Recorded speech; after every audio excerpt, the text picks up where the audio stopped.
Wake up with Matt in the morning.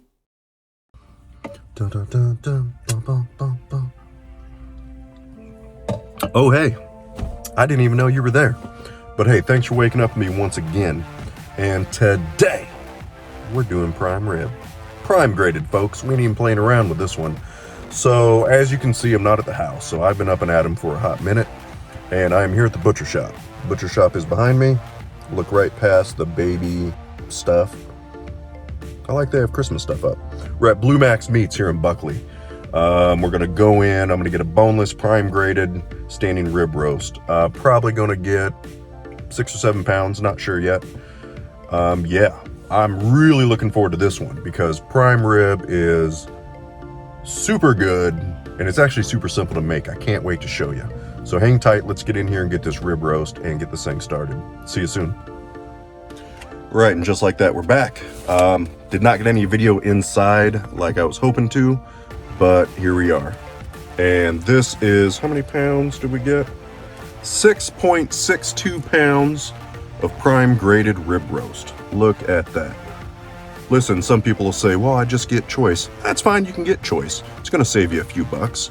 But, you know, I only get these like once a year. So I pay a few bucks extra and go ahead and get the prime graded. A little more flavor in it, etc., etc. But look at that. This is gonna be delicious. I'm just ready to throw it in the oven right now and be done with it.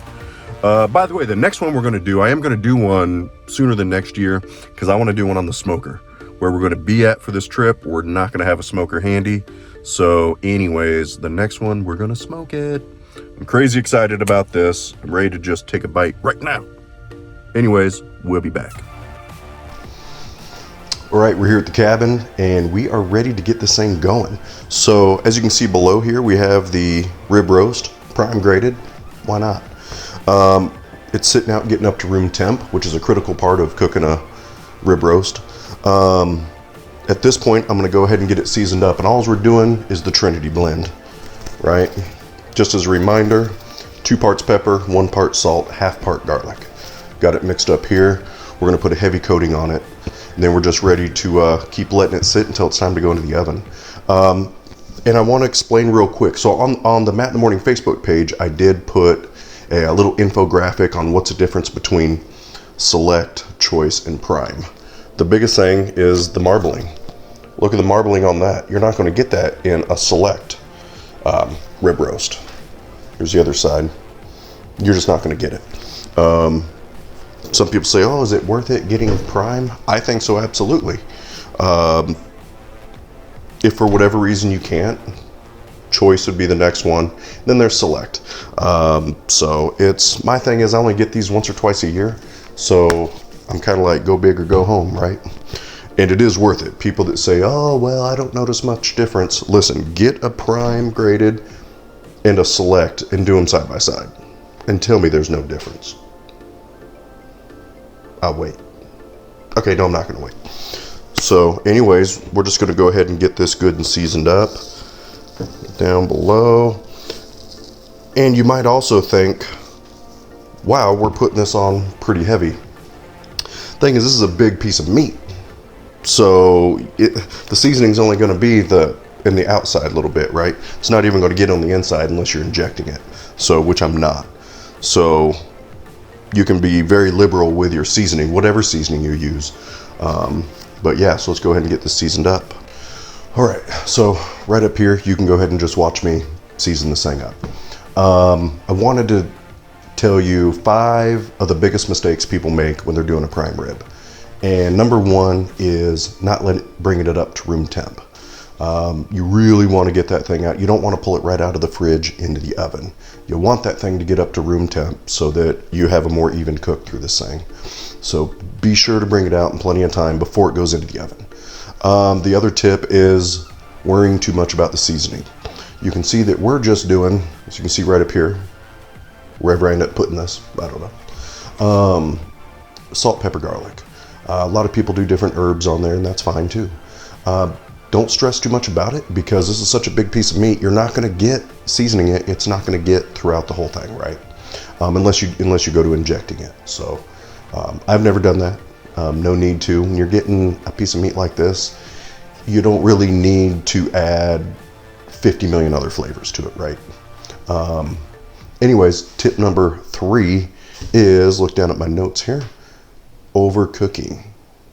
Listen, if you like a well done piece of meat, then a rib roast, especially a prime graded rib roast, is probably not for you. Let's just be honest here. If you're looking for that burnt piece of meat, just go buy you a cheap steak. Don't get a rib roast. Definitely don't worry about getting a prime graded rib roast, because you're just going to ruin it, quite honestly. The tenderness and all that's going to go away. You want to cook this to a medium rare. That's what you want. If you went medium, okay, but you start to get to medium and past that, you're not going to have the tenderness. You're killing it. So this piece of meat, medium rare, good to go. Don't overcook it. Number 4, don't poke it full of holes. Don't go and check the temp with your temperature probe every 15 minutes. Every time you poke a hole, that's a spot for the juices to get out. What I'm gonna end up doing is, and it's overkill even for me just doing 2, but I have a remote temperature sensor, and I'm gonna plop one on the side, one on the top. 2's even overkill, I just need 1, and I'm gonna pull it off and it gets to about 112. Anyways, there's also a closed oven door method. There's also a different method of cooking this besides what we're gonna do. We won't worry about it because we're not gonna do that. Maybe we'll do one next time with this closed oven door method. I don't even know what it is. Number 5, not letting it rest. So super important, at least 30 minutes. Once this thing's done, once you got your internal temp of 112, 110 to 115, you're gonna pull the thing out and tin it with a piece of tin foil and let it sit for about a good 30 minutes. What that's gonna do is you want them juices and all that. If you pull it out right away and you cut it, all the juices gone. So let it just reabsorb it, and there's some more technical terms versus what I just said, but anyways, super important to let it rest. So again, you're spending a lot of money on this rib roast. You don't want to screw up and have a crappy piece of meat. So go for it. All right, so at this point, as you can see, we're preheated to 500 degrees. I'm gonna plop this prime rib in for 15 to 20 minutes. What I'm looking for is a good, kind of a sear, good crisp on the outside. And then we'll lower it to 325. So I'll show you that when we get to it. But for now, let's go ahead and get this prime rib in to this super hot oven.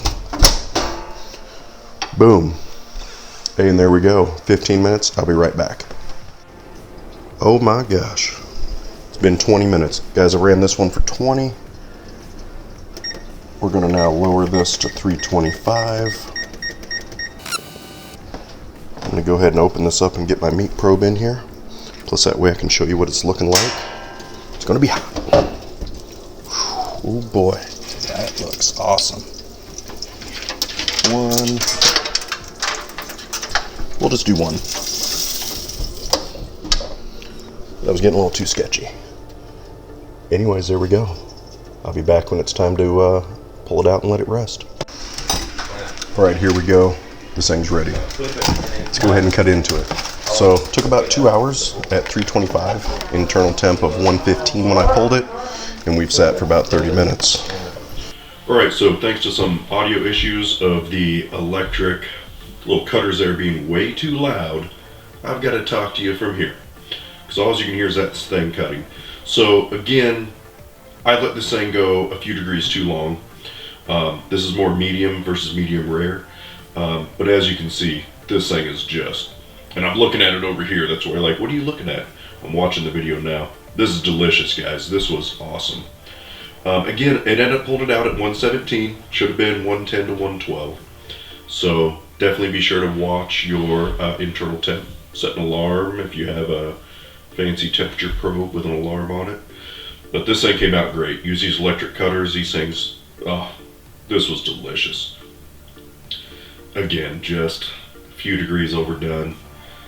Not a huge deal. Luckily it didn't go about another 5-10 degrees past that, because then we're getting into not prime rib anymore. So yeah, oh man, look at that. That is just, ooh, look closer. My gosh, look. Good to go, good to go. All right. Oh. All right, guys, during the cutting, things were a little hectic. Had some family here. Nobody, I don't think, even realized we were recording, which is fine. So, recap of what happened. Pulled the prime rib out, let it rest, seasoned it, salt, pepper, garlic, that Trinity Blend. Cranked the oven up to 500 degrees, put it in for 20 minutes, then we lowered it to 325, where we should have pulled it out at 110. I ended up pulling mine out at 117, so this thing got up to about a medium. Wouldn't you say medium? Came out to about medium. Still incredibly juicy, incredibly tender. However, it did go a few degrees too long. So that's where it's critical you pay attention to your internal temp as you're cooking. Not time, but internal temp. So it was still amazing. It was still prime time. No complaints there. Just a few degrees too warm before I pulled it out to rest. Yeah, no, so it was amazing. Hey, I hope you enjoyed this video. Prime rib, we ain't gonna do another one of these for a little while. Prime rib's expensive, but it's delicious and it's worth it. So if you're looking at getting one, just trust me and just go with the prime. You won't regret it. So anyways, hey, subscribe, like, share it, give me a comment, whatever you want to do. The next time we do a prime rib, we're going to do it on the smoker, by the way. That's exciting. Anyways, I gotta go. Thanks for watching. Bye-bye.